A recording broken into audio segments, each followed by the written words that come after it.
जी welcome जी to a new lecture chapter number 8 as you know. I hope आप लोग ठीक होंगे। चैप्टर नंबर 8 और जो लास्ट टाइम हम डिस्कस कर रहे थे, हम गो थ्रू कर रहे थे, वो हम generating ideas and collecting information, ऐसा ही है ना? जनरेटिंग आइडियाज और नंबर क्या है जी? 2.3।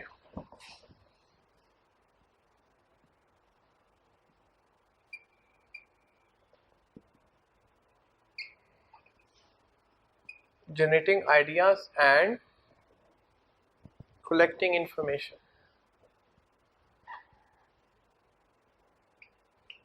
Collecting information.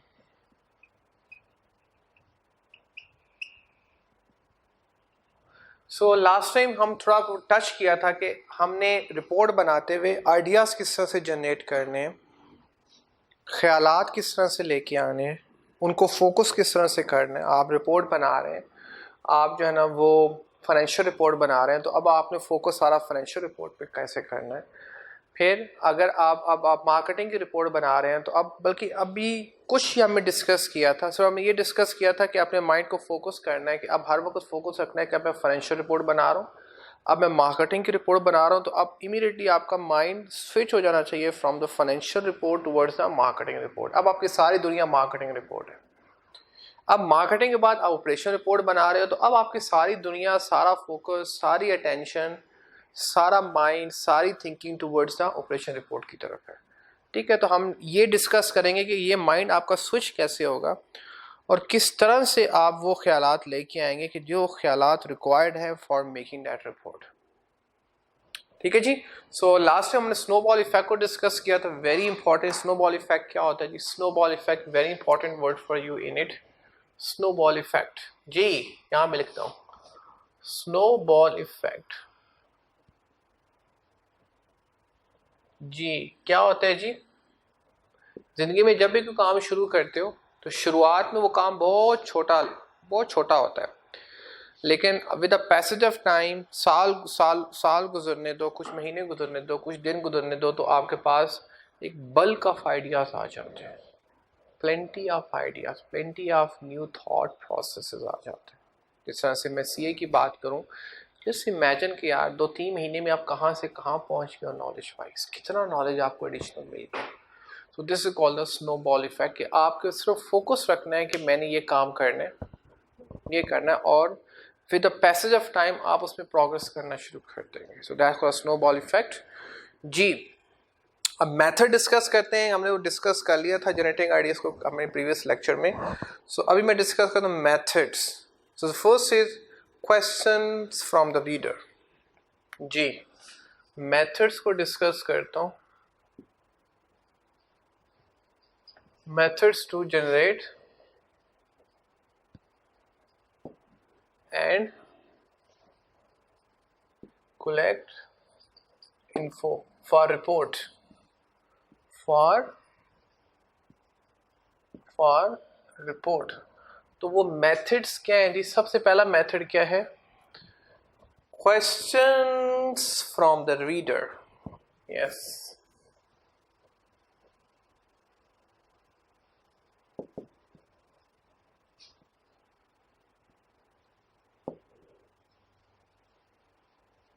Questions from the reader. सबसे पहला जो है रिपोर्ट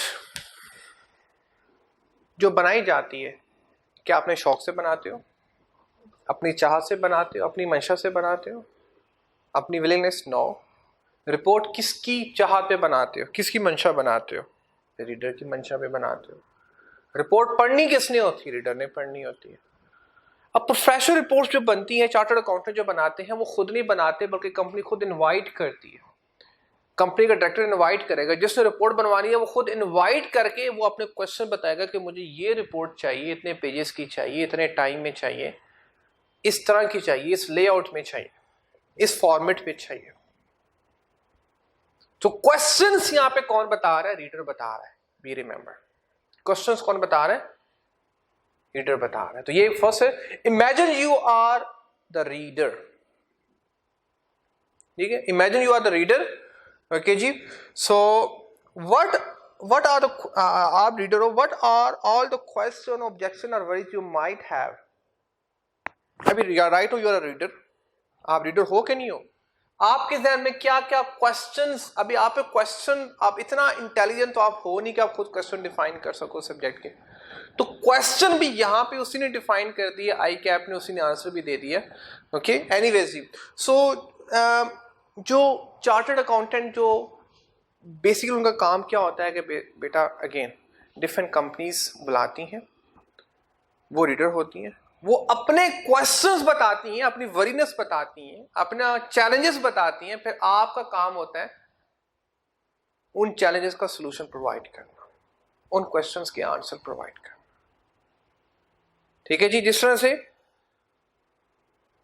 आप डॉक्टर के पास जाते हैं तो क्वेश्चन किसका होता है, डॉक्टर का होता है या पेशेंट का होता है, पेशेंट का होता है। Sir I have this problem, I have stomach problem, I have a liver problem, मुझे फीवर हो गया, जवाब कौन देगा, एक्सपर्ट बंदा, who have expertise in this area, who specialize in this area। तो आप भी इस तरह से डॉक्टर हो, लेकिन आप डॉक्टर किसके हो, कंपनीज के हो। वो कहते हैं जी कंपनी के अकाउंट्स में ये प्रॉब्लम आ गई है, कंपनी के मैनेजमेंट में ये प्रॉब्लम है, मार्केटिंग डिपार्टमेंट में ये इशू है, ऑपरेशन में ये इशू है, बताएं इसको कैसे हल करें। You are the doctor, but you are a doctor, आप हर चीज के डॉक्टर है। इलेक्ट्रीशियन भी डॉक्टर है, किसका, तारों का, उसको पता है करंट का कैसे फ्लो करता है और कौन सी तारें कनेक्ट करूंगा तो क्या होगा, वो भी डॉक्टर है ना, ठीक है ना। एक प्लम्बर है, वो भी डॉक्टर है, उसको पता है पाइप कैसे जोड़ने। हर बंदा ही डॉक्टर है अपनी फील्ड में। इवन के एक जो गार्डनर है, जो माली है, वो भी जैसे उसको पता है कि यार कौन से मौसम में कौन से पौधे लगते हैं। इवन के कैमरामैन, वो भी डॉक्टर है अपने काम में। ठीक है जी, तो ये यहां पे ये कहना चाह रहा है कि question from the reader, generate answers to these and use these answer to help guide you in, generate answer to these and use those answer to help guide you in constructing the report। अब आपने उसकी worriness को खत्म करना है, उसके objections को खत्म करना, उसके क्वेश्चंस का जवाब देना है, और जब आप क्वेश्चन का जवाब दोगे तो वो आप रिपोर्ट कंस्ट्रक्ट होगी। तो आपकी जो रिपोर्ट बनती है वो बेसिकली उसके सवाल होते हैं, आपके जवाब। अब वो सवाल क्या होते हैं आगे डिस्कस कर रहे हैं। Your questions, answer the following with respect to the report. What? अब उसने जो बताया था मुझे ये रिपोर्ट चाहिए, इस तरह की चाहिए, उसका ये ऑब्जेक्शन, उसका ये ऑब्जेक्टिव है, ठीक है, उसका मकसद क्या है रिपोर्ट बनाने का। अब आपका व्हाट और उसका व्हाट अगर मैच करेगा तो बात बनेगी भाई, खुद आगे बंदो। अब वो व्हाट कह रहे जी मार्केटिंग की रिपोर्ट, आप कह रहे जी ऑपरेशन की रिपोर्ट, तो फिर तो बात ना बनी ना। जब तक दोनों सेम पेज पे नहीं चलेंगे बात आगे नहीं बनेगी। सेम साइकी, सेम केमिस्ट्री चलेगी तो बात बनेगी। ठीक है जी, तो this is called the what, why. अब जो उसने व्हाई बताई है, या आप भी पूछ सकते हो आपको रिपोर्ट क्यों चाहिए, आपको कौन सी रिपोर्ट चाहिए और क्यों चाहिए, वो बताएगा आपको। अब आपकी वाई, वो चलो हाँ, आपकी वाई और उसकी वाई दोनों सेम होंगी तो बात बनेगी। अगर एक फैक्टर के ऊपर, एक डब्ल्यू को भी ऊपर नीचे कर दिया, वही कंप्लीटनेस की बात। अगर एक डब्ल्यू को ऊपर नीचे कर दिया तो रिपोर्ट एक्सेप्टेबल नहीं होगी। This is very important, very very important, you have to remember this, I must say. ठीक है जी, वाई, व्हेन, कब तक चाहिए। वो कहते हैं जी मुझे 2 महीने में नहीं, मुझे 2 वीक्स में चाहिए, आप उसको 3 वीक्स में दोगे तो रिपोर्ट एक्सेप्टेबल होगी। Absolutely not. 2 वीक्स मतलब 2 वीक्स, एक दिन में ऊपर नहीं कर सकते, सब्जेक्ट के वो आपको इजाजत दे एक दिन ऊपर करने की। ठीक है जी जी। The next is how. अब रिपोर्ट कैसे बनानी है वो भी आपको समटाइम बताया था कि रिपोर्ट आपने इस तरह से बनानी है। क्लियर जी, रिपोर्ट इस तरह की बनेगी।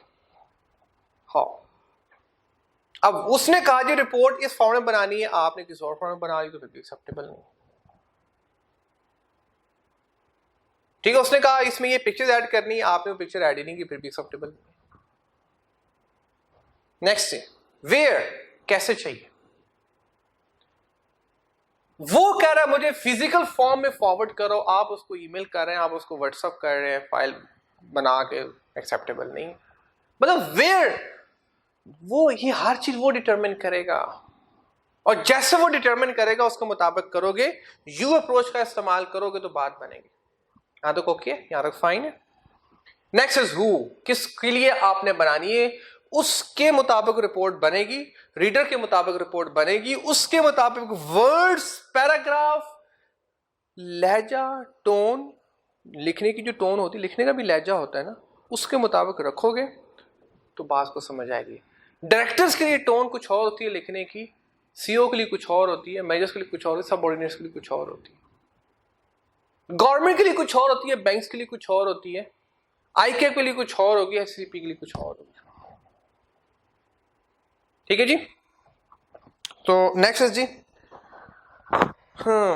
नेक्स्ट इज ब्रेनस्टॉर्मिंग जी, नेक्स्ट इज ब्रेनस्टॉर्मिंग।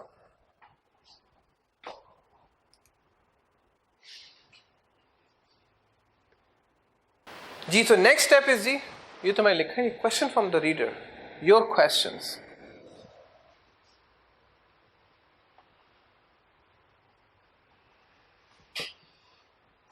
और योर क्वेश्चंस में क्या है जी, 5 W's प्लस हाउ। और ये 5 W's और हाउ जितना इक्वल होंगे, उसके 5 W's और हाउ के मुताबिक बड़े पार हो जाएंगे, मतलब रिपोर्ट अच्छी बन जाएगी। ठीक है। नेक्स्ट इज जी ब्रेनस्टॉर्मिंग, ब्रेनस्टॉर्मिंग जी। तो नेक्स्ट इज ब्रेनस्टॉर्मिंग, ये हो गया, ये हो गया, नेक्स्ट इज ब्रेनस्टॉर्मिंग।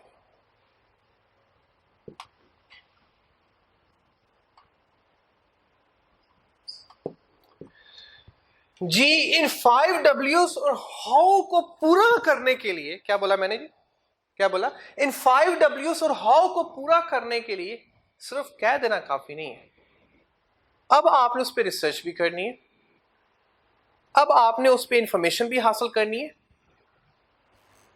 देखिए, अब आपने उसके मुताबिक डाटा कलेक्शन भी करनी है, करनी है कि नहीं करनी। देखिए, तो वो जो अब इंफॉर्मेशन कलेक्शन का प्रोसेस है, दैट्स कॉल्ड द ब्रेनस्टॉर्मिंग। क्या बोला जी मैंने, अब इंफॉर्मेशन कलेक्शन का जो प्रोसेस है, अब आप इंफॉर्मेशन कलेक्ट कर रहे हैं, हर पॉसिबल वे में कलेक्ट कर रहे हैं। जैसे उसने बोला मुझे व्हाट ये चाहिए, मुझे वाई ये चाहिए, मुझे हाउ इस तरह की चाहिए रिपोर्ट, उसके मुताबिक आपने रिपोर्ट बनाना शुरू कर दी। अब उसके मुताबिक जो स्ट्रगल है सारी आपकी, क्योंकि रिपोर्ट बनती है माइंड से ज्यादा, इंफॉर्मेशन ओरिएंटेड होती है, नॉलेज ओरिएंटेड होती है। अब उसके लिए जो आप सारी एफर्ट कर रहे हो, शुरुआत की जो एफर्ट है, क्या बोला जी, शुरुआत की जो एफर्ट है, that is called the brainstorming. What is called brainstorming.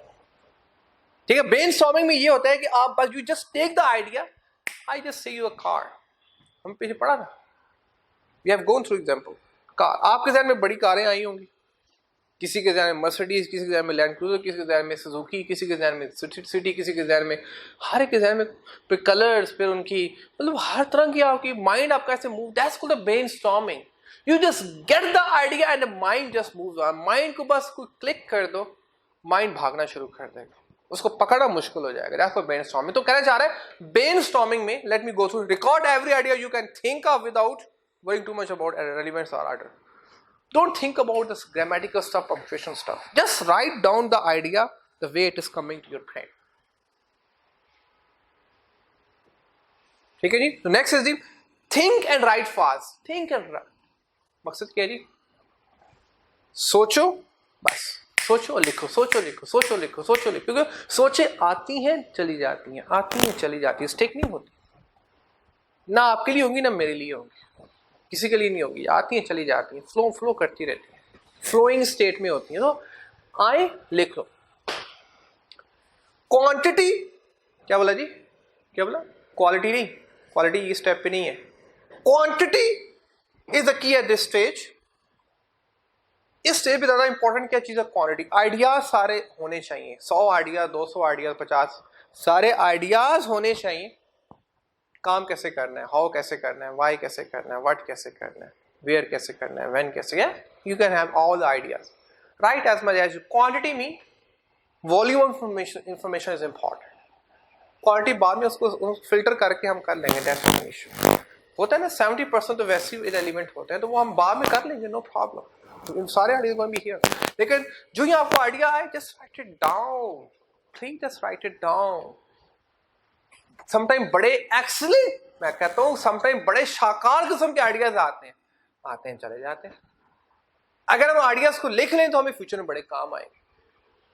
अरे यकीन नहीं आता कि आप ऐसा सोच भी सकते हो. आपने यकीन कभी नहीं, मतलब समटाइम ऐसे तो आइडियाज आते हैं, क्या मैं ऐसा सोच सकता हूँ, यार मैं इतना अच्छा सोच सकता, वो आते हैं.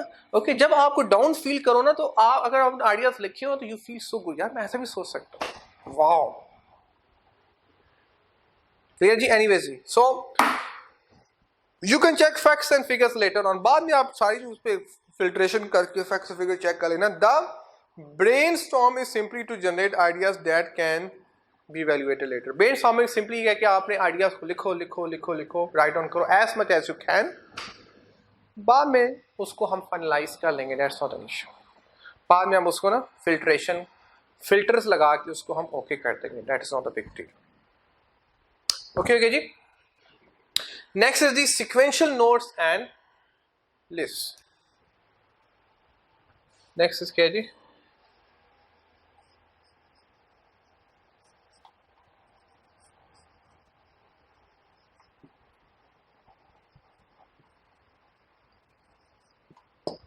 Sequential notes and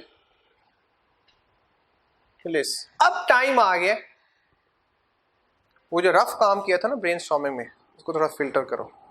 filtration process में आना, उसको प्रॉपर हेडिंग्स बनाना शुरू करो. पढ़ा था हमने, कई दफा पढ़ चुके हैं. ड्राफ्टिंग है, रीड्राफ्ट.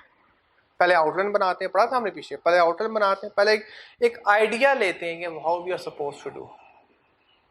फिर उसको हम फिल्टर करते हैं, फिल्टर करते करते अल्टीमेटली फिर जो खालस चीज़ है वो बाद में निकलती है, सबसे एंड पे निकलती है. उसको एडिशन रिवीजन करते हैं. So similar to brainstorming but more order. अब वही इन्फॉर्मेशन वही होगी, कोई नई इन्फॉर्मेशन इसमें ऐड नहीं करनी. इन्फॉर्मेशन वही है, उसको थोड़ा सा और ऑर्डर कर दिया आपने, और ऑर्डर करोगे तो फिर आगे. अब mind mapping and pattern note making, very important. This is a new semantic words for you. Mind mapping,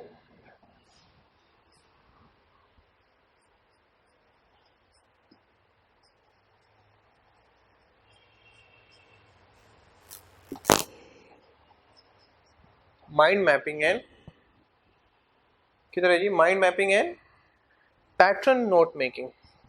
इसको अंडरस्टैंड करना थोड़ा था आपने.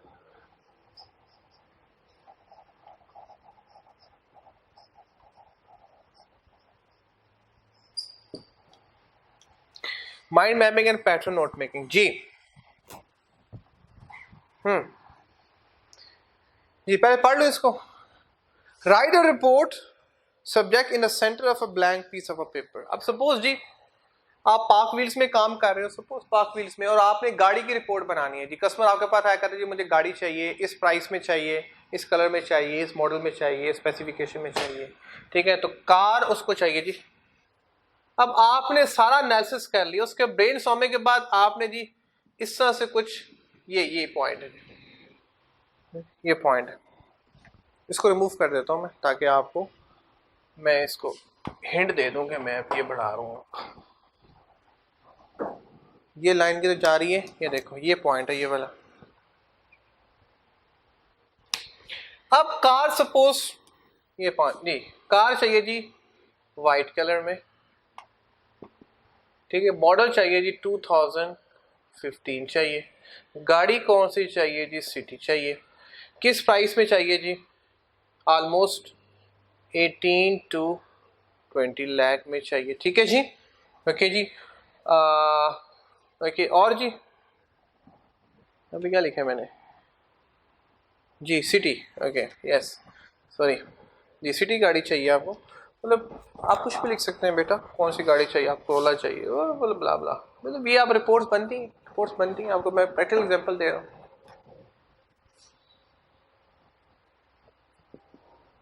सिटी रिपोर्ट चाहिए जी.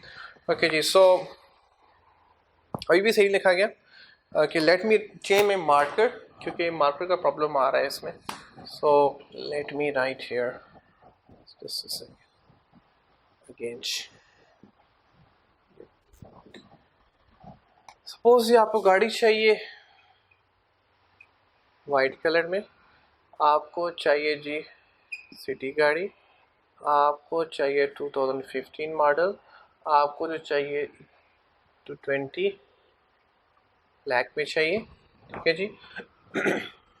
आपको जो चाहिए वो नॉन एक्सीडेंटल चाहिए, आपको ऑटो में चाहिए. देखिए, और आपको जो है ना वो 1.5 जो है ना वो सीसी में चाहिए आपको. ठीक है, ये सारी specification already know, this is called the mind mapping. अब आपके ना उसको फिक्स पॉइंट्स मिल गए हैं, आपके माइंड को फिक्स पॉइंट्स मिल गए हैं कि अब आपने क्या आगे रिपोर्ट बनानी है.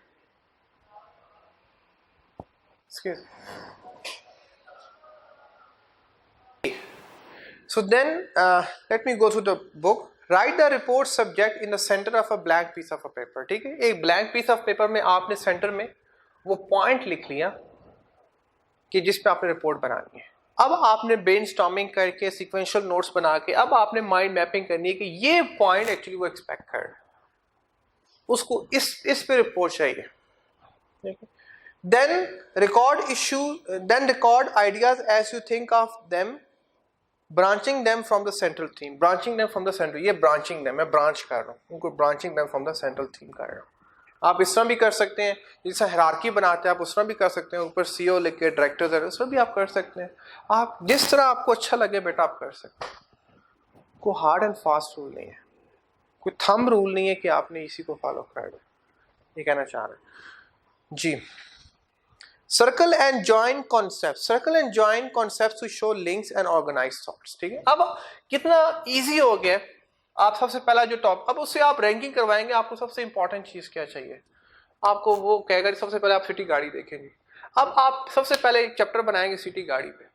ठीक है, सिटी गाड़ी की स्पेसिफिकेशंस होती हैं, ये इस टाइम पे लॉन्च हुई, क्योंकि इसके कंपेटिटर्स ये हैं, मार्की में इसका ये रिव्यू चल रहा है. फिर सेकंड आप ये बनाएंगे कि उसके कितने कलर वेरिएंट्स अवेलेबल हैं, उसको आपको वाइट ज़्यादा प्रेफरेबल है. ठीक है, go for that one. Then you will go for, मतलब आप इस तरह की रिपोर्ट्स को बना के दे सकते हैं, या इस रिपोर्ट के मुताबिक गाइड ढूंढ के आप दे सकते हैं. ठीक हो गया, ये गुड हो गया. So some people prefer to use paper and pen or pencil, while other prefer to use. आजकल लोग कंप्यूटर बेस ज़्यादा हो गया, स्क्रीन बेस ज़्यादा हो गया, तो पहले तो पेपर और पेन ही होता था. Either is fine. Simply use the method that are most effective. आप yes, you can use both of them. You can use either, whichever fits you best. You can use that one.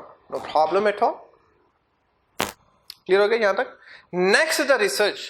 अब आपके सामने ये सारे points आ गए, brainstorming वाले, ऐसा ही है ना? You got all these points. So now let me go through. You got all these points.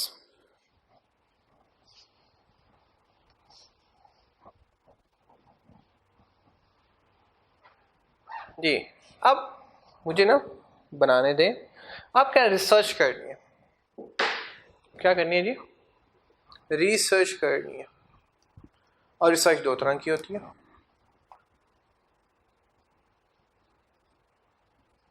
ठीक है जी, अब रिसर्च करनी है तो एक होती है प्राइमरी रिसर्च और एक होती है सेकेंडरी रिसर्च.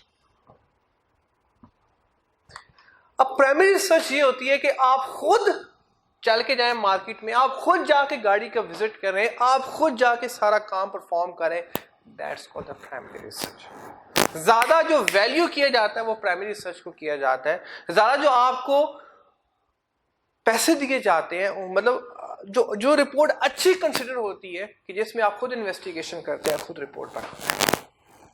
सेकेंडरी में सीन क्या होता है कि आप खुद तो रिपोर्ट नहीं, मतलब आप खुद इन्वेस्टिगेशन नहीं करते, लेकिन नेट पे अवेलेबल है, OLX पे अवेलेबल है, पार्कव्हील पे अवेलेबल है। वहाँ से आप उसको देख दू के आप जनाब उसको, अपनी रिसर्च तो आपने की नहीं। तो सेकेंडरी रिसर्च करना बहुत आसान है, प्राइमरी रिसर्च करना बहुत टफ है।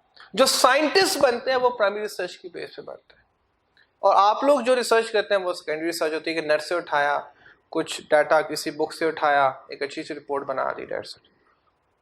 प्राइमरी डाटा कलेक्शन के बड़ा एफर्ट करनी पड़ती है, बड़ा टाइम लगाना पड़ता है उसके लिए। एनीवे आगे चलेंगे।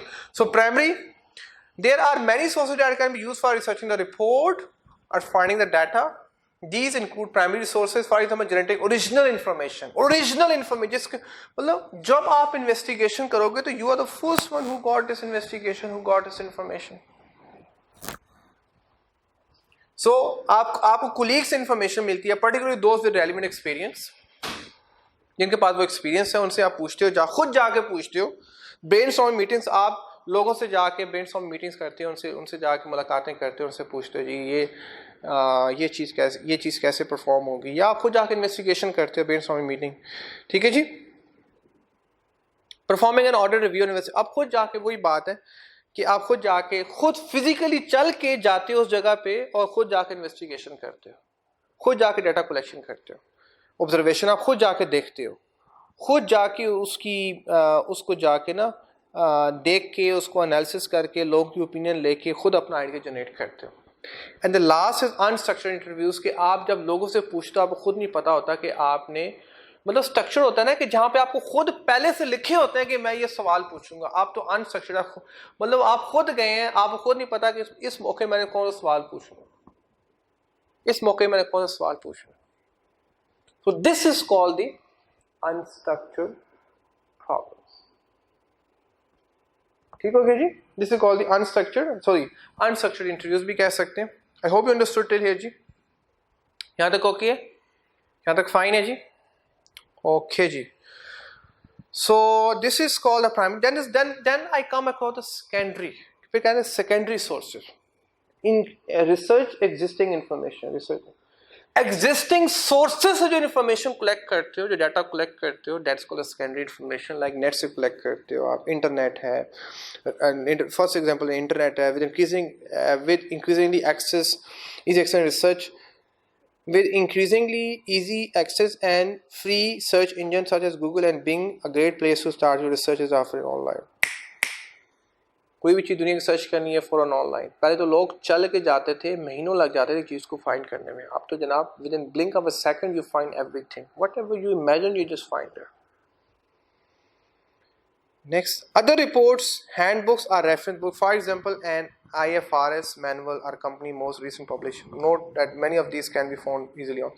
या आपने कोई प्रॉब्लम, कोई मसला आ गया तो आप रिपोर्ट्स अवेलेबल हैं, बुक्स अवेलेबल हैं, आप लाइब्रेरी में जाएं, आपको वहाँ से मिल जाएंगी। आपको CA की कोई इन्फॉर्मेशन चाहिए तो इनकी जो ICAP की बुक्स है वो आप वहाँ से गो थ्रू कर सकते हैं, उनकी वेबसाइट से गो थ्रू कर सकते हैं। ओके यस, आप IFRS मैनुअल, ये इंटरनेशनल फाइनेंशियल रिपोर्टिंग सिस्टम, ये चार्टर्ड अकाउंटेंट जो इंटरनेशनल जो फॉलो करते हैं वो है, वो आपको मिल जाएगा। वो online experts and special, already लोगों की ओपिनियंस हैं बनी हुई हैं, एक्सपर्ट्स स्पेशलिस्ट ऑलरेडी वो जानते हैं। आप वो जानी हुई चीज़ को जानना इस कॉल सेकेंडरी है, ना जानी हुई चीज़ को जानना, अनजानी चीज़ को जानना इस call the primary information, primary research. ठीक है। Next is the technical journal, government और ट्रेड रिपोर्ट, गवर्नमेंट जो बनाती है ऑलरेडी अवेलेबल है, ट्रेड रिपोर्ट, बिजनेस की रिपोर्ट्स जो होते हैं ऑलरेडी अवेलेबल है। टेक्निकल जर्नल जो इंजीनियरिंग के होते हैं, मेडिकल के होते हैं, जो वेरी टेक्निकल होते हैं वो available. Market research agency, already उन्होंने रिसर्च की हुई है, you are not suppose to make research, just get from there and all is well. Data from other department, आपने किस डाटा की यहाँ से कलेक्ट कर लिया। Then customer data, already customer का डाटा पड़ा है, वहाँ से इन्फॉर्मेशन आपने फैच कर ली। And accounting data, already accounting उसका डाटा पड़ा हुआ है तो वहाँ से भी आपने इन्फॉर्मेशन कलेक्ट कर। अंडरस्टैंड जी। तो रिसर्च दो तरह से होती है, प्राइमरी एंड सेकेंडरी, सब टू यू जी। I always prefer to have this one, primary research. इसकी जो वैल्यू है वो कमाल है। किसी इंसान के नॉलेज का, किसी इंसान की कॉम्पिटेंसी का जो पता चलता है वो प्राइमरी रिसर्च में चलता है। सेकेंडरी से भी है कि आप जानते हैं, स्क्रॉल डाउन करें, इवन कि आप तो बोलें तो वो बता देगा। अच्छा, गूगल बोलते हैं तो वो आपको इन्फॉर्मेशन प्रोवाइड कर देता है जी। नेक्स्ट इज दी अब इतनी इंफॉर्मेशन कलेक्ट होगी, अल्लाह माशाल्लाह, इतनी इंफॉर्मेशन कलेक्ट होगी थ्रू प्राइमरी थ्रू सेकेंडरी, ज़्यादा इंफॉर्मेशन है ना। अब उसको स्ट्रक्चर भी तो करना, उसको ऑर्गेनाइज भी तो करना है। वो कैसे करना है, अब दैट्स द नेक्स्ट स्टेप। ठीक है जी, that is the next step जी। So structuring the information, next point क्या है जी, sorry, that is structuring the information.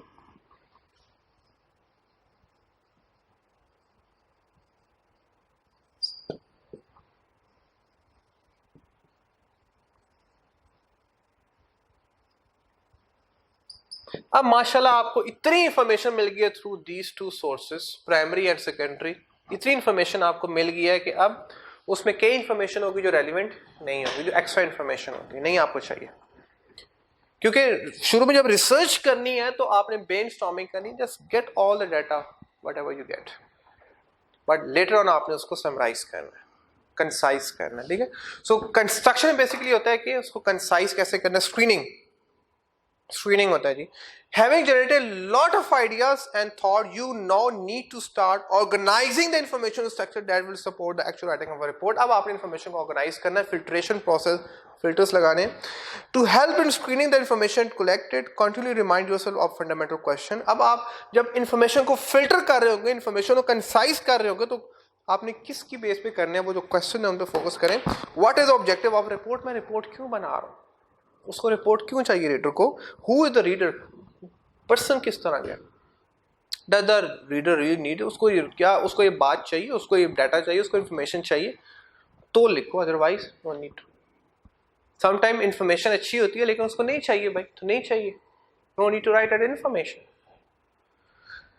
The structure of the report describe the pattern, क्या बोला जी मैंने, क्या बोला, the structure of a report describe the pattern in which the information is organized. The structure of a report, yes, अब structure है कि information कैसे organize करनी है। अब यहाँ पे organization की बात होगी, जो relevant information है वो आपने कैसे इसमें add up करनी है। The structure is critical because the reader will use it to get an overview of the content. अब structure में ये होता है कि शुरू में आप table of content बनाते हैं, organize कर रहे हैं ना, organize कर रहे हैं, ओके, के सपोज पहले चैप्टर में जी आप पढ़ेंगे जी नेटवर्क्स का पढ़ेंगे, व्हील नेटवर्क एंड सबसे लास्ट में पढ़ेंगे, ठीक है जी, Y network and chain network. फिर थर्ड चैप्टर में आप 7 C's पढ़ेंगे, फिर चैप्टर 8 में आप रिपोर्ट्स पढ़ेंगे, चैप्टर 7 में आप लेटर्स का पढ़ेंगे। ठीक है, अब ये ऑर्गेनाइज कर, ऐसे तो ऑर्गेनाइजेशन हो रही है, अब यहाँ से रीडर के लिए आइडेंटिफाई करना ईजी है कि मैंने कौन सा पॉइंट कहाँ मुझे मिलेगा, कैसे उसको मैंने पढ़ना है। ठीक है, this is the part of the organisation कि आप सीधे नहीं शुरू कर देना, सीधे चैप्टर से नो, आपने पहले इसको प्रॉपर्ली स्ट्रक्चर, जहाँ पे स्ट्रक्चरिंग की बात है अपनी बुक को फॉलो करो, follow the book, how the book is being written down. ठीक है जी, सो in many cases the reader will not look at all the detail in the report, most of the time उसको इतना time ही नहीं है कि वो सारी रिपोर्ट पढ़े, वो सिर्फ समरी पढ़ता है या सिर्फ टेबल ऑफ कंटेंट से जो उसको पॉइंट रिक्वायर्ड होते हैं सिर्फ उन पॉइंट्स को गो थ्रू करता है, but rather read the headings and dip into just those areas where they need further clarity. Just dip into that area where he needs the information. Like उसको information चाहिए intrapersonal पे, और intrapersonal उसको information चाहिए सिर्फ perception पे, तो he will find the information by going chapter number 4 और उसमें heading में देखेगा पेज नंबर लिखा होगा and he will go there. Simple. ठीक है, understand जी। तो द नेक्स्ट इज ग्रुपिंग। अब इंफॉर्मेशन इतनी इकट्ठी हो गई है, उसको ग्रुप कैसे करना। ढेर सारी इंफॉर्मेशन आपके सामने, बुक है माशाल्लाह 300+ पेजेस पे है, अब उसको ग्रुप कैसे करना है। चैप्टर 1 में कौन सी सबसे पहले कौन सी इंफॉर्मेशन आएगी, फिर इन बिटवीन कौन सी इंफॉर्मेशन आएगी, लास्ट में कौन सी इंफॉर्मेशन आएगी। तो अगर आप बुक्स को देखो तो प्रॉपरली ऑर्गेनाइजेशन है, प्रॉपर ग्रुपिंग हुई हुई है, और हर चैप्टर में उससे रेलिवेंट ही टॉपिक को डिस्कस किया गया है, ऐसा ही है ना। सो ग्रुपिंग जी, so let's go through the grouping part, very technical. अब आपका जो है ना टेक्निकल पार्ट स्टार्ट हो गया, तो you have to understand what is called the, मैंने स्क्रीनिंग को डिस्कस कर लिया ना स्क्रीनिंग को. So I am going to discuss the screening part.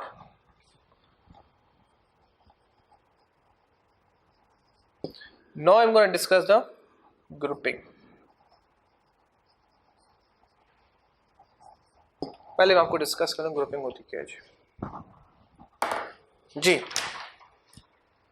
Grouping होती क्या है जी. So research has shown that most people can only remember a maximum of 7 atoms in their short-term memory at any one time. Research ये बताती है कि हमारा mind जो है ना, ये हमारा ब्रेन जो है, वो एट द सेम टाइम सिर्फ 7 आइटम्स को याद रख सकता है. सरप्राइजिंगली जी. अभी आपसे पूछो इंट्रापर्सनल कहाँ पढ़ा, तो कहाँ पढ़ा जी? अब लेंगे चैप्टर 4 में. अभी आपसे पूछो जी कि हमने 7C में फर्स्ट सी कौन सा पढ़ा, आप बोलेंगे कंप्लीटनेस. ये बताएं हमने मिनट्स ऑफ मीटिंग कहाँ पढ़े, मिनट्स ऑफ मीटिंग्स कहाँ गो थ्रू किए, चैप्टर 7 में. ये बताएं हमने क्लिशे कॉन्सेप्ट कहाँ गो थ्रू किया, चैप्टर 6 में. ये बताइए हम इंटरपर्सनल कहाँ गो थ्रू किया, चैप्टर 4 में. ये बता लिसनिंग कहाँ गो थ्रू की, चैप्टर 5 में. इतनी इन्फॉर्मेशन आपने कैसे याद रख ली भाई, खुदा का. ये सिर्फ ये इन्फॉर्मेशन नहीं, आपने ढेर सारी और इन्फॉर्मेशन की आईटी की और भी कितनी इन्फॉर्मेशन आपने याद रखी हुई है. तो ये कहना चाह रहा है कि इंसान अगर ग्रुपिंग नहीं करेगा ना तो सब कुछ भूल जाएगा. अब पूरी बुक आपको याद है, रट्टे लगा के आपने बुक जैसे भी याद की है, जैसे भी आइडियाज आपने ग्रैस्प किए हैं, ठीक है, पूरी बुक आपको याद है. कैसे याद है? क्यों आपको पता है यार, जब भी कोई एमसीक्यू आता है सबसे पहले ग्रुपिंग करते हो. ओहो ये एमसीक्यू कौन सी लाइन से आया है, कौन से पैराग्राफ से, कौन से टॉपिक, कौन से हेडिंग से आया है. ऐसे ही है ना जी. तो ये कहना चाह रहे हैं कि जब इंसान की मेमोरी एक टाइम पे सिर्फ 7 आइटम याद रख सकती है, this is why it is important that you can identify themes and train in all the information you have collected. Theme के उसको कलेक्ट, उसको अटैच करो विद सर्टेन थीम्स. ये इंफॉर्मेशन मैंने जो हासिल की थी, ये मैंने चैप्टर 4 में की थी. टर्म टेस्ट है, आपका असेसमेंट है, डिफरेंट चैप्टर्स होते हैं. फिर आप ग्रुपिंग से थीम से आइडेंटिफाई करते हो, ट्रेंड से, कि यार ये इंफॉर्मेशन मैंने कहाँ पे कलेक्ट की थी, कौन से लेक्चर में कलेक्ट की थी, कौन सी हेडिंग में ये पॉइंट फॉलो करते हैं. फिर उसके मुताबिक आप उसका डिसीजन लेते हो, उसके मुताबिक आप उसको रिकॉल करते हो, उस आइडिया को रिकॉल करते हो. ऐसा ही है ना. So the illustration below demonstrate how this could be applied to grouping the line item in a simple statement of financial position. Financial position है जी, किसी की एक वो पैसे का जो लेन देन होता है उसकी एक पोजीशन डिस्कस की गई है. कैफ में आप जाकर डिटेल में पढ़ेंगे ये सब कैसे चीज़ें डिफाइन होती हैं, but just give you the idea कि रिपोर्ट कैसे बनती है. अब brainstorm and identify the following line item from a simple statement of financial position. ठीक है, अब ब्रेनस्टॉर्मिंग है कि आपने सारे आइटम्स को जस्ट रिकॉल किया. सबसे पहले बैंक लोन को आपने, ठीक है, आपने बैंक लोन आपको समझ आ गया, बैंक लोन आपने लिखना है, और रेशियल कैपिटल लिखना है, इन्वेंट्री लिखनी है, फिर आपने सारे आइटम लिखने हैं. फिर अब ये इनको सब याद करना बड़ी प्रॉब्लम है. ये अगर बात करूं, जितनी भी रिलीजियस जो आपकी जो बुक्स आई हैं, बाइबल है, कुरान है, जितनी भी आप रिलीजियस बुक्स हैं, जितनी भी है हिंदुओं की, मतलब वो हर एक चैप्टर वाइज है, मंजिल वाइज है. ऐसा ही है ना. उनको वैसे याद करना इज नियर टू इम्पॉसिबल. या वैसे अब वो मंजिल वाइज याद रहती हैं, वो पारा वाइज याद रहती हैं, वो चैप्टर वाइज याद रहती हैं, वहां से याद करना आसान है. तो जो मेमोरी का ताल्लुक है वो थीम्स के साथ है, मेमोरी का जो ताल्लुक है वो ग्रुपिंग के साथ है. ठीक है जी. सो अब द आइटम द अबव, अब किस तरह से हुआ हम आगे सारा वही पढ़ेंगे. ग्रुपिंग कैसे किया वो हम इंशाल्लाह top down and bottom up approach है वो उसको गो थ्रू करेंगे. लेकिन यहाँ पे आपको सिर्फ शो ये कर रहा है कि ये सिंपल आइटम से 9-10 आइटम से 1 2 3 4 5 7 8 9 11 आइटम से, उनको 11 आइटम्स को इस तरह से ब्यूटिफिकली ग्रुपिंग किया गया है कि अब आपके लिए गो थ्रू करना आसान है. The above item can be much better structure into the sub groups as follows. सबसे पहले एसेट्स में फिर नॉन करंट एसेट्स होते हैं और फिर करंट एसेट्स होते हैं. आपको याद करने की जरूरत नहीं है, सिर्फ आपको रफली सा आइडिया दिया है कि इस तरह से ग्रुपिंग की जाती है. उनको हेडिंग दी जाती है, उसको सब हेडिंग दी जाती है। फिर जो असल बात है वो तो सब हेडिंग के बाद है। असल बात तो यही है जो ऊपर ब्रेनस्टॉर्मिंग कर दी गई है, लेकिन उसके साथ हेडिंग और सब हेडिंग है, वही कहना चाह रहे हैं। The above would be much better structured into sub groups as follows। उनको फिर हेडिंग और सब हेडिंग और ग्रुपिंग डिफाइन कर दोगे तो उनको याद करना आसान। एसिड्स, अब वही ये 11 आइटम है वो आपको इसके अंदर नजर आ जाएंगे। ये जो आगे डिस्क्रिप्शन है लॉजिकल जो है ना, ये 1 2 3 4 ये इसके अंदर आपको नजर आ रहे हैं। ये 1 2 3 4 5 2 है नॉन करंट एसेट्स में, फिर 3 है करंट एसेट्स में, 5 हो गए, 5 3 8 इक्विटी में, और 8 और 3 लाइबिलिटीज में, 3 11 होंगे। ठीक है, अब आपको ये याद करना बहुत आसान है। लेकिन ऊपर 11 थे, अब हेडिंग एक्स्ट्रा होगी, सब हेडिंग एक्स्ट्रा होगी। ये कहना चाह रहा है कि हेडिंग और सब हेडिंग एक्स्ट्रा ही होती हैं सिर्फ बताने के लिए कि मैसेज इनके अंदर है। असल तो मैसेज तो वो तो उसके अंदर है। हेडिंग में तो मैसेज, हेडिंग सिर्फ ये बता रही है कि इसमें अब क्या क्या मैसेज डिस्कस होने वाला है। This is how the grouping is being made. The grouping has reduced the number of headline categories from original 9 items to just 2. जो मेन हेडिंग बनी वो 2 बनी, assets and equities and liabilities, 2 heading बनी। Each of which contain 2 further subcategories, non-current assets and equities and liabilities. This provides 4 mid-level categories, 4 mid-level 1, 2, 3 and 4. Each of which contain a logical collection of a original 9 items. उस इन 4 पहले 2 headings फिर 4 सब headings में 9 brainstorming items आ गए। क्या बोला जी? 2 main headings, 4 सब headings, 4 और 2 6, ये तो एक्स्ट्रा हो गए। अब एक्स्ट्रा सिर्फ इंडिकेशन दे रही है कि मैसेज आपका इधर है, इधर आ जाओ भाई, इधर वापस आ, इधर ये इधर, उनको क्लासिफाई कर दिया। अब आपको याद करना आसान है। अभी तो आपको डिफिकल्ट लग रहा है, कैश में आपका सबसे पहला टॉपिक ही होने वाला है। तो यू अल्टीमेटली वहाँ में जो स्नोबॉल इफेक्ट होगा आफ्टर 2-3 मंथ्स आपके बहुत आसान हो जाएगा। ये कुछ इस तरह की रिपोर्ट बनाना बहुत आसान हो जाएगा। यहाँ तक ओके हो गया जी? So let me move on next. The illustration shows how it is possible to organise information into a series of logical giant pyramids. एक पिरामिड बन गया ना इस तरह से, इंफॉर्मेशन ये इस तरह से पिरामिड बन गया, ये पिरामिड बन गया। ये देखो पिरामिड ऐसे ही बनते ना। ये हेडिंग है एसेट्स, फिर सब एसेट्स, उसको जो फर्दर हेडिंग है यहाँ पे सारा डाटा कलेक्ट, डाटा इंफॉर्मेशन। आप खुद देखो, अब ये मेन है, मेन हेडिंग है, ये सब हेडिंग है, ठीक है, और यहाँ पे ब्रेनस्टॉर्मिंग आइटम्स है।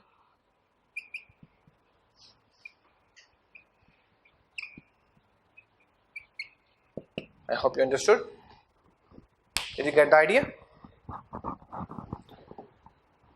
जी, so these आगे डिटेल में डिस्कस करेंगे कैसे बनते हैं। Don't worry about this one. I'm here to help you out.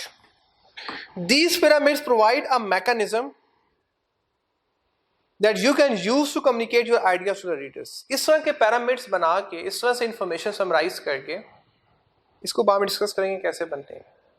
मैंने खुद ही बनाया है, मतलब अभी आपको खुद बना दिया। बुक में ऐसे कोई शेप नहीं है, लेकिन इस तरह का पिरामिड बनेगा, इस तरह की ग्रुपिंग होगी। So these pyramids provide an mechanism that you can use to communicate your ideas to the reader. इस तरह से आप रीडर के लिए इजी कर सकते हो। एसिमिलेट वर्ड गो थ्रू के चैप्टर 1 में, चैप्टर 2 में एसिमिलेशन का, assimilation, easy to follow, easy to understand, easy to conceptualise, easy to flow. So yeah, essentially you need them to understand the pyramid grouping as you have. Essentially you need them to understand the pyramid grouping as you have done.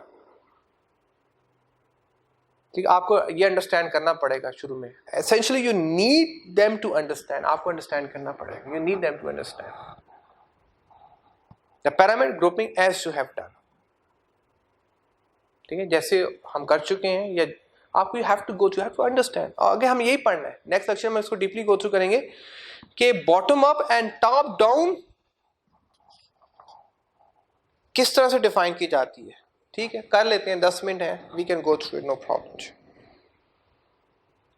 अब आगे discuss करते हैं जी कि bottom up और top down approach, 2 तरह की grouping होती है, वो किस तरह की जाती है। So let me go through it again detail form जी। Bottom up and top down approach, यहाँ तक ओके है जी? यहाँ तक फाइन है जी।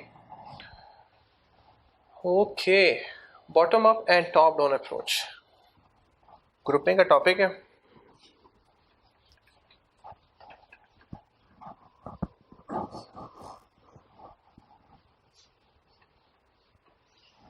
जी,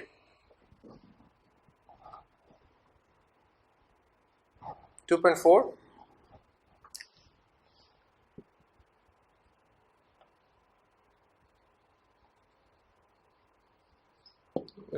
2.4 तो उसके साथ था, स्ट्रक्चरिंग के साथ, उसी की हेडिंग ग्रुपिंग। अब ग्रुपिंग जो होती है वो दो तरह से होती है, आपकी बुक में जो मेंशन है, हैव टू मोस्ट टेक्निकल अभी पॉइंट आपको डिस्कस करने वाला हूं मैं, most technical.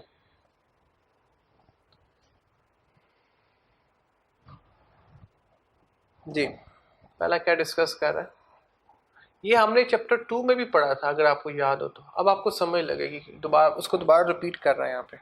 Bottom up and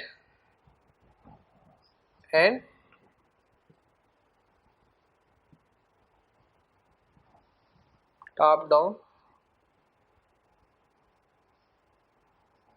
approaches, ठीक है जी। So in communicating you think you will need to ensure your reader understand the link between the groups and how the information, उसको बताना है, उसको समझाना है कि इंफॉर्मेशन कैसे लिंक किया। आपने हेडिंग और सब हेडिंग बना, उसको समझ नहीं लग रही यार ये हेडिंग और कैसे ये बना दी। लिंक को अंडरस्टैंड करना बड़ा इंपॉर्टेंट होता है, इंफॉर्मेशन को लिंक करना कि ये हेडिंग यहाँ पे क्यों आई है, फिर इसकी सब हेडिंग क्यों आई है, फिर उसके बाद ये ब्रेनस्टॉर्मिंग मैसेज क्या है। लिंक, ओके, माइंड को जितना लिंकेज प्रोवाइड करोगे, लिंक से इंफॉर्मेशन प्रोवाइड करोगे, इतना इजीली उसको अंडरस्टैंड करेगा और याद रखेगा। जिस तरह से हमने नॉइस का पॉइंट कहाँ पढ़ा, चैप्टर 1 में पढ़ा, फिर दोबारा कहाँ पढ़ा, चैप्टर 2 में पढ़ा, चैप्टर 2 में कहाँ पढ़ा, लास्ट वाले पॉइंट में पढ़ा, ठीक है। अब नॉइज में हमने जो फिजियोलॉजिकल नॉइज है वो कहां पढ़ा, चैप्टर 1 में पढ़ा। अब लिंकेज ये लिंकेज जो है ना, ये आपको अंडरस्टैंड कराती है, मतलब रिमेंबर, आपकी मेमोरी शार्प रहती है लिंकेज से, आपकी मेमोरी शार्प, क्योंकि आपका माइंड फौरन वो लिंक्स को ढूंढता है कि जहां पे ये इंफॉर्मेशन आपने हासिल की थी, कौन से लेक्चर में, कौन से टॉपिक में आपने, जो ही आपको एमसीक्यू देखते हो तो आपका माइंड फौरन लिंक्स ढूंढता है, कौन सी हेडिंग से ये एमसीक्यू आ रहा है, ठीक है जी। तो ये कहना चाह रहे हैं, remember that the reader will not have experience the same research and grouping thought process that you have. Remember, याद रखो कि रीडर को, अभी आपको तो इस लिंकेज का नहीं पता, जैसे मेरी रिस्पॉन्सिबिलिटी है, ये राइटर की रिस्पॉन्सिबिलिटी होती है कि इस तरह से लिंकेज प्रोवाइड करे कि आप अंडरस्टैंड कर सको। अब रीडर को तो नहीं पता, ठीक है, आपको तो नहीं पता लिंकेज कैसे, मुझे बताना है कि लिंकेज कैसे की गई। तो ये कहना चाह रहे हैं यहां पे कि जो remember that the reader will not have experience, उसको अभी उसको एक्सपीरियंस ही नहीं है, उसको नॉलेज ही नहीं है, अभी उसने इंफॉर्मेशन ही नहीं हासिल की, अभी उस लेवल पे नहीं है वो कि वो उस लिंकेज को अंडरस्टैंड कर सके। द सेम रिसर्च, उस रिसर्च को वो अंडरस्टैंड, जैसे आपकी बुक है एंड ग्रुपिंग थॉट प्रोसेस, कि किस तरह से ये सारा थॉट प्रोसेस करके इस रिपोर्ट को लिखा गया, इस बुक को लिखा गया, that you have, जो आपके पास है, and will therefore not be as familiar with the report content as you did। जिस तरह आपको पता है उस तरह उसको नहीं पता, तो अब आपकी रिस्पॉन्सिबिलिटी, अब आपकी जिम्मेदारी है उसको ये समझाओ। मेरी जिम्मेदारी बन रही है अभी राइट नो कि बुक का आपको समझाऊंगा ये कौन से अप्रोच पे बनी हुई है, आपको समझाऊंगा आगे चल के, I will let you know in detail form. So never assume the reader knows the link, कभी ये अज्यूम ना करो, कभी ये ख्याल ना करो कि उसको लिंक्स का पता है, क्योंकि आपको तो लिंक्स का नहीं पता, रीडर को तो नहीं पता, उस बिजनेसमैन को तो नहीं पता, वो तो आपको पता है क्योंकि आपने रिपोर्ट बनाई है ना, आपने रिसर्च की, आप टेक्निकल बंदे हो, आपको पता, उसको तो नहीं पता। जो must first explain them to clearly build the full picture, आप उसको पहले एक्सप्लेन करो कि मैंने कौन से पैटर्न पे ये हेडिंग्स बनाई है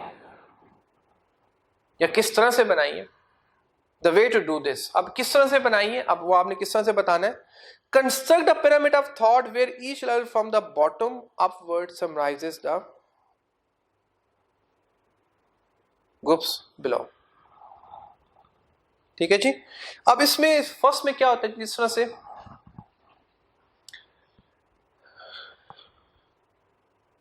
वेरी इंटरेस्टिंग जी, पिरामिड्स ऑफ थॉट. अब एक है बेटा बॉटम अप. क्या, अब मैं एक एग्जांपल देता हूं आपको बॉटम अप की, कि मैं आपको पूरी बीसी पढ़ा दूं, बिजनेस कम्युनिकेशन सारी गो थ्रू कर दूं, सारी लेक्चर गो थ्रू, और आखिर में बताऊं कि अच्छा this is called business communication. आखिरी लेक्चर में आखिरी टाइम बताऊं दिस इज कॉल्ड, हमने बिजनेस कम्युनिकेशन पढ़ा. या आपको पहले बताऊं ना आप चैप्टर में क्या पढ़ रहे हैं, और लास्ट में बताऊं दिस, अच्छा इसको कहते हैं रिपोर्ट.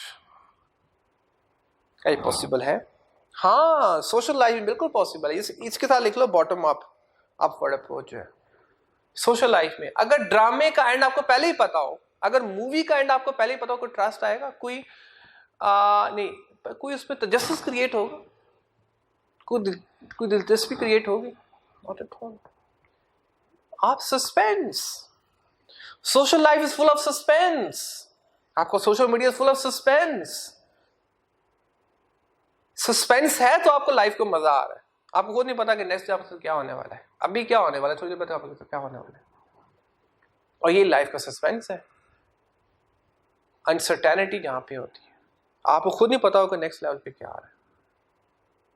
तो ये सोशल लाइफ में ये पॉइंट तो नहीं explain. Bottom upward, bottom up, कि पहले आप सब कुछ एक्सप्लेन कर दें, बेस में सारे पॉइंट एक्सप्लेन कर दें, एंड पे जाके एंड रिजल्ट बताएं. अच्छा this is called the report, this is called the letter, this is called. Business में ऐसा नहीं चलेगा.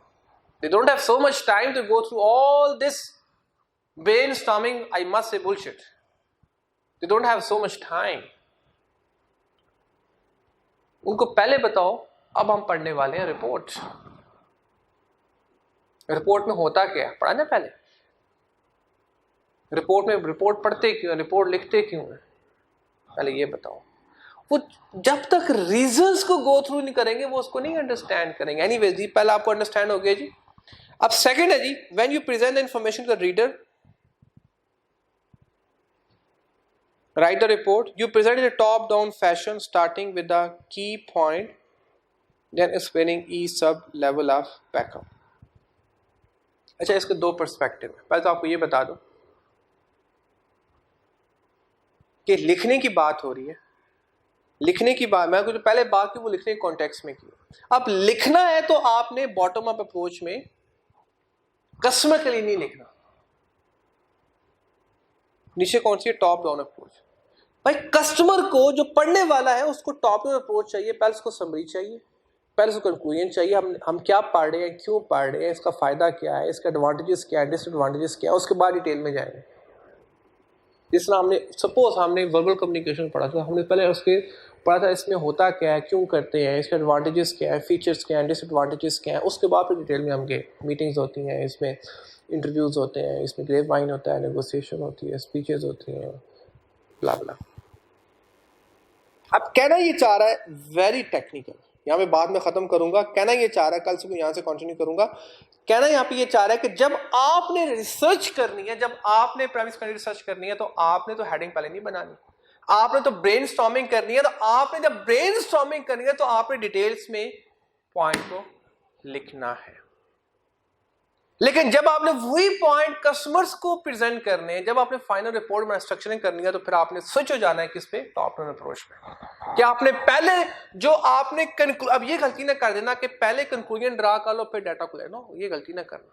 हमारे कल्चर में होता है कि हम पहले बंदे को कल्प्रिट कर रहे थे, बंदा ये है ही ऐसा, बाद में रिसर्च, बाद में उसको केस चलाते. नहीं, पहले पूरी इन्वेस्टिगेशन करो, पूरी ब्रेनस्टॉर्मिंग करो, पूरा डाटा कलेक्ट करो, उसके बाद कंक्लूजन निकालो. कंक्लूजन राइटर कंक्लूजन बाद में निकलेगा, और जो कंक्लूजन बाद में निकला है, अब आपने रीडर को इंफॉर्मेशन प्रेजेंट करनी है, तो रीडर को कंक्लूजन सबसे पहले चाहिए, उसको समरी सबसे पहले चाहिए, उसको रीजन सबसे पहले चाहिए, उसके बाद वो डिटेल्स में जाएगा. राइटर ने क्या करना है जी, राइटर ने पहले ब्रेनस्टॉर्मिंग से काम शुरू करना है, और ब्रेनस्टॉर्मिंग की बेस पे कंक्लूजन निकालना है कि डाटा क्या है, इन्फॉर्मेशन क्या है, उसकी बेस पे नतीजा निकालना है राइटर. और जब रीडर की बात करूं तो रीडर को इन्फॉर्मेशन कैसे समझ आएगी, पहले उसको इतना टाइम नहीं है कि वो सारा इन्फॉर्मेशन गो थ्रू करे, सारी ब्रेनस्टॉर्मिंग गो थ्रू करे आपकी। He doesn't have so much time, या she doesn't have so much time. वो पहले जानना चाहता है कि यार why have to go through CA. आपने टॉप डाउन अप्रोच किया ना कि आप पहले what is CA, why I am doing CA, इससे मुझे मिलेगा क्या, इसके एडवांटेजेस क्या है। पहले टॉप डाउन, पहले आपने रीजंस आइडेंटिफाई की, पहले सारे फीचर्स आपने गो थ्रू किया, एडवांटेज गो थ्रू किया, उसके बाद फिर आप इसकी डिटेल्स में आप जा रहे हो, अब ब्रेनस्टॉर्मिंग में आप जा रहे हो। ठीक है जी। अब इनिशियल इलस्ट्रेशन है, इसको आप खुद गो थ्रू करो, या late me go through. Let us continue the previous illustration. यहाँ भी बात खत्म करी, इस illustration में बात खत्म होगा। Let us continue the previous illustration to demonstrate this. Bottom up and top down. जब आपने लिखना है तो आपने bottom up approach का इस्तेमाल करना है, like tangible non-current assets and intangible assets combined to make non-current assets and inventory, trade receivables, blah blah blah. ठीक है जी। अब ये डिटेल में लास्ट में हम चीज़ों को एक्सप्लेन करें कि इसको बोलते क्या है जी, non-current assets and current assets and assets। लेकिन जब अब लिखना है, जो फाइनल स्ट्रक्चरिंग करनी है, तो अब पहले कैसे स्टार्ट करोगे, एसेट्स। अब जो सबसे लास्ट में कहूंगा सबसे पहले आ गया, यहां पे देखो सबसे टू मेक एसेट्स, सबसे थर्ड बुलेट पॉइंट है बॉटम अप का। जो सबसे लास्ट वाला था वो सबसे पहले आ गया। Assets comprises of non current assets and current assets. वो जो लास्ट वाला है वो सबसे पहले शुरू करो, वो जो जेड तक जी तक आप पहुंचे, अब जी सबसे पहले आ जाएगा और ए सबसे लास्ट में आएगा। अब asset comprise of non current assets and current assets. Non current assets comprise of tangible non-current assets intangible and current assets comprise of inventory, trade receivables and cash flow। ठीक है जी। अब इसकी डिटेल्स क्या है, वो कैफ का टॉपिक है, वो मैं आपको पढ़ा सकता हूँ, बता सकता हूँ, but we did this out of our scope. ये चीज़ें आई कभी नहीं पूछेगा कि इसका मतलब क्या है, but you just have to remember, you just have to know कि किस तरह से ग्रुपिंग की गई है। होप फॉर द बेस्ट जी। That's it from my side for today. Technical था, you have to go through in detail form. मेरे लेक्चर को 2 दफ़ा, एक दफ़ा से शायद समझना है, 2 दफ़ा 3 दफ़ा 10 दफ़ा का लिमिट है ना, 10 टाइम लिमिट है, तो क्यों नहीं गो थ्रू करते भाई। एक दफ़ा आपको समझ आए तो आप तक क्वेश्चन कर देते हो, उसको 2 दफ़ा गो थ्रू करो, 3 दफ़ा करो, 4 दफ़ा करो, 5 दफ़ा करो भाई, 10 दफ़ा करो। अगर फिर भी समझ नहीं आया तो मुझे बोलो, मैं आपकी लिमिट बढ़ा दूंगा। और बताओ, गो थ्रू तो करो, समझो तो सही। ठीक है जी। Hope for the best and I'm going to continue inshallah, यहीं से continue करेंगे ordering the group in the next lecture. Take good care of yourself ji. Allah Hafiz.